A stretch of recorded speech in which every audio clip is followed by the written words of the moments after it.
Minha saudação à comunidade educativa do Colégio Dom Bosco do Rio do Sul, onde eu passei assim anos muito maravilhosos. E esta comunidade do Rio do Sul, ela tem como padroeiro, né, São Francisco de Sales. E então foi pedido para que eu falasse alguma coisa a respeito de São Francisco de Sales. Então nesse momento vou assim falar alguma coisa da vida de São Francisco de Sales e depois também a respeito do relacionamento entre Francisco de Sales e Dom Bosco.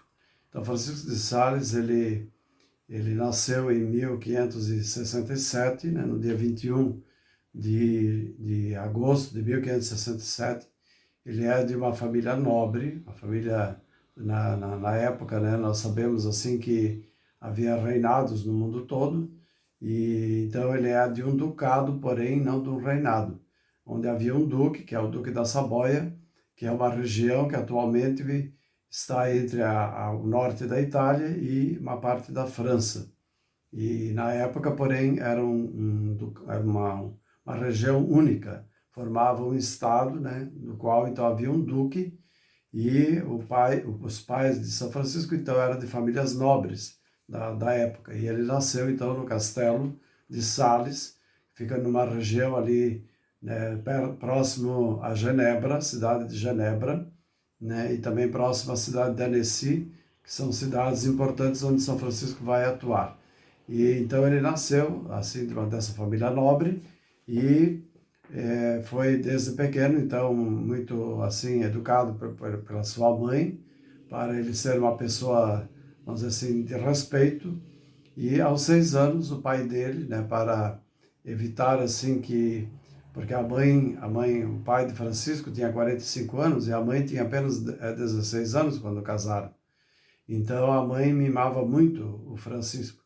E o pai, então, para evitar que Francisco crescesse assim como uma pessoa muito mimada, ele pensou assim, vou mandar o meu filho estudar. E a partir dos 6 anos, então Francisco começa a estudar, e ele vai estudar ali numa cidade próxima à sua terra natal, uns poucos quilômetros além, né, numa localidade chamada La Roche-sur-Foron. Isso em 1573 até 1574.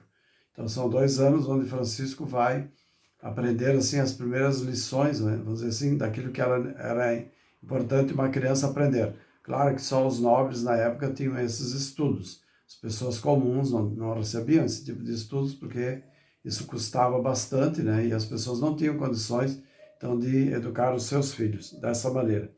Depois que ele acabou, vamos dizer assim, esses 2 anos, ele foi transferido para a cidade de Annecy. Annecy que fica próximo também ali do Castelo de Sales. E ali em Annecy também ele frequenta uma escola muito importante, na época que havia, e ele faz então também 2 anos de estudos, 1575 e 1577. E terminados esses estudos, o pai então, ele sempre queria glórias e honras para o seu filho, ele manda o seu filho então para a cidade de Paris, para estudar em Paris. E Francisco vai estudar em Paris e vai estudar no Colégio dos Jesuítas. Os jesuítas tinham sido recém-fundados e eles tinham estabelecido um colégio em Paris. E esse colégio era frequentado por pessoas nobres, naturalmente, também porque os jesuítas, no início, eles educavam as pessoas nobres.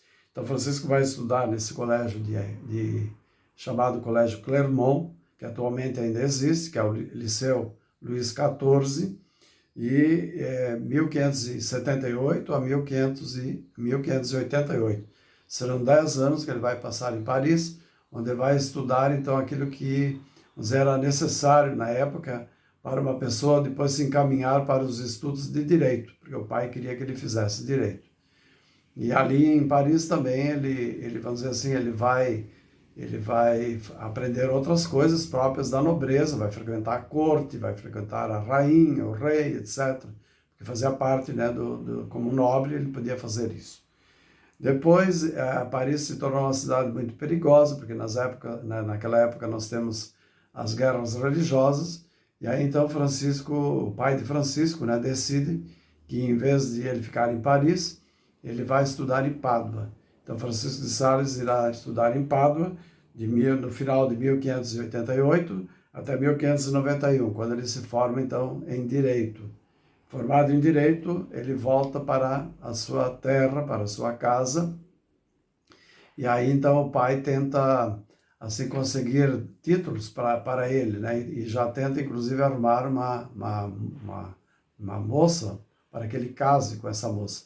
Francisco, porém, volta para casa com uma ideia muito fixa, que ele quer ser padre, ele não quer se dedicar a, vamos dizer, a vida ali como senador ou como um membro do parlamento, porque como depois ele foi, como ele era advogado, ele prestou então exames para ser advogado do parlamento da Saboia, né, que ficava na cidade de Chambéry.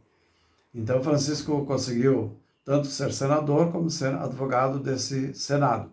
Porém, ele tinha na sua mente a ideia de ser padre. Então, apareceu uma oportunidade para que isso acontecesse, e ele, então, a única dificuldade que ele tinha era como que ele iria contar isso para o seu pai, porque, né, depois de longos estudos, como contar para o pai que ele ia largar tudo e iria, vamos dizer, se dedicar à vida de padre.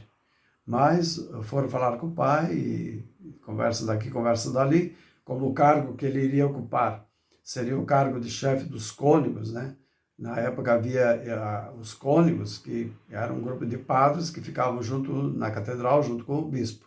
Então, como ele iria ocupar um cargo muito importante, né? Então eles convenceram o pai que mesmo largando os títulos civis, na igreja ele teria um lugar de honra, de preeminência. Então o pai de Francisco então aceita, né? Depois não gostou muito, né, da ideia, mas aceitou. Então Francisco se torna padre, e aí ele vai fazer uma missão muito importante que o bispo, porque uma parte desse ducado da Saboia estava sob o poder dos protestantes. Então Francisco vai fazer uma missão muito grande ali para converter aquelas pessoas para o catolicismo. São mais ou menos umas 25 mil pessoas. E durante 3 anos, né, Francisco faz esse trabalho, depois juntamente com outros padres, e consegue então converter essas pessoas. E isso o tornou célebre. E aí no final dessa missão, Francisco foi eleito bispo. Foi eleito bispo da cidade de Genebra, né, que era bispo então dessa cidade. Porém, como a cidade também era protestante e os católicos não estavam mais dentro da cidade de Genebra, a sede provisória então da Diocese de Genebra estava em Annecy. Então Francisco será bispo de Annecy desde 1602 até 1622. E durante esse período ele vai se esforçar para, vamos dizer, fazer aquelas reformas que são necessárias para serem feitas, né? Porque havia muitas reformas, né, dentro da igreja, e ele, como bispo, será um bispo muito atuante, vai fazer a reforma do Concílio de Trento, vai fazer a reforma do clero, vai fazer a reforma dos religiosos, e ele vai fundar também uma ordem de religiosas, né, que existe ainda hoje, que é chamada a Ordem da Visitação de Santa Maria.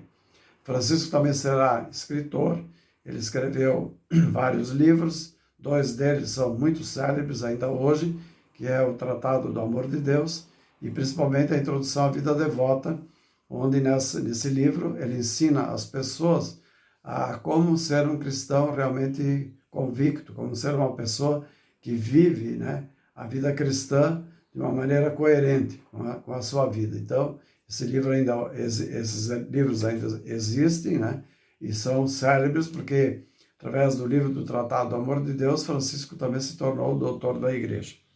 E a morte dele aconteceu no dia 28 de dezembro de 1622. Ele não estava na cidade de Annecy, ele estava em Annecy, porque o Duque da Savoia e o rei da França tinham feito uma reunião familiar e Francisco tinha sido convidado, então, para ir para esta reunião da família. E foi lá em Lyon, que ele morreu, porém o corpo foi trasladado para Annecy, onde se encontram atualmente os restos mortais de São Francisco de Sales. E ele se tornou santo, então, em 1665.